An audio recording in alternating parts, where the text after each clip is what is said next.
कहानी में एक शादीशुदा महिला ने अकेलपन से ऊब कर अपने पड़ोसी से दोस्ती कर ली। वह महिला पड़ोसी के साथ वो सब करना चाह रही थी।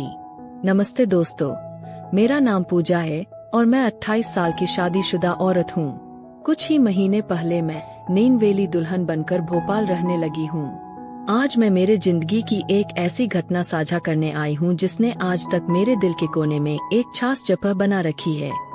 शादी के कुछ ही दिनों बाद उमंग ने अपना कामकाज संभाला। उनके ऑफिस जाने के बाद मैं दिन भर अकेली रहने लगी। शहर के अकेलेपन से मेरा मन ऊबने लगा, पर क्या करूं, यहाँ कोई जान पहचान वाला भी तो नहीं था। एक दिन दोपहर का खाना खाने के बाद ऐसे ही छत पर गई तो मेरी मुलाकात हमारे बिल्डिंग में रहने वाले विशाल भैया से हुई। पहले परिचय में ही मैं उनके कोमल स्वभाव से और उनकी प्यार भरी बातों से बड़ी प्रभावित हो गई। मेरे अकेलेपन में मुझे जैसे एक नया सहारा मिल गया। वैसे तो मैं विशाल को भैया जी कहा कर बुलाती, पर धीरे धीरे उनकी इन्हीं चुबियों के कारण मेरे दिल में उनके लिए प्यार जागृत होने लगा। मैं एक शादीशुदा औरत थी। दुर्भाग्यवश भैया जी का भी अभी 2 साल पहले उनका अपनी बीवी मीनू से तलाक हो चुका था। विशाल भैया जी मुझसे 8 साल बड़े थे, पर उनके व्यवहार से कभी उन्होंने मुझे ये महसूस नहीं होने दिया, बल्कि हमेशा वे मेरे साथ एक दोस्त के भांति हंसी मजाक कर लेते। मुझे पहले तो समझ नहीं आया कि मैं कैसे उनके दिल की बात जान सकूं, तो मैंने ही थोड़ा आगे बढ़ते हुए उन्हें इशारे देने चालू किए। जानबूझकर उनके सामने पल्लू गिरा देना, उनके पीठ पर हाथ घुमाना, कंधे पर सर रख कर बातें करना, ऐसे कई तरीके अपना कर्म भैया जी के दिल में झांकने लगी।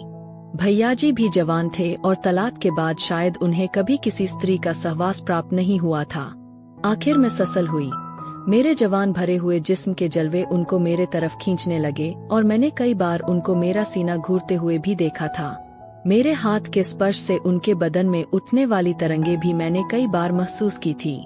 शायद उन्हें भी पता चल चुका था कि मैं ये सब जानबूझकर कर रही हूँ। मेरे दिल में उनके लिए प्यार है, यह बात उन्होंने भी समझ ली थी, पर हमारे रिश्ते और समाज की मान मर्यादा के डर से हम दोनों भी आगे बढ़ने से कतरा रहे थे। और परेशानी यह भी थी कि पहल कौन और कैसे करे। पर जब 2 दिल मिलना चाह रहे थे तो किस्मत कैसे उनको जुदा कर सकती थी।